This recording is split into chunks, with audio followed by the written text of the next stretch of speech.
लिहिलेत बघा. बघा लिहिलेत का नाही? काय लिहिलं होतं मी इथून बघा बरं. 10 पर्यंत. इथं बघ सृष्टी.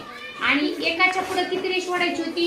2च्या पुढं बघा बरं. आता बघा त्यांनी मनाने परत माझं बघून अंक लिहिले आणि रेषा ओढल्या. माझ्या शिवला गडगड पप्पा छान. आणि गुडगुड गुडगुड तुम्ही पण लिहिले की तुम्हाला गुडगुड देणार मी. छान छान लिहिणार. छान छान भारी भारी भारी भारी. अरे भारी भारी भारी भारी भारी भारी भारी भारी छान छान छान छान. कुणाला छान छान पाहिजे सांगा. कुणाला पाहिजे सांगा. मोठे मग हे बघा असं लिहायचं. मग कसं लिहायचं? मी एकच ओळ दिली होती लिहून आणि रेषा ओढायला सांगितलं. त्यांनी लिहिल्या का नाही बघा.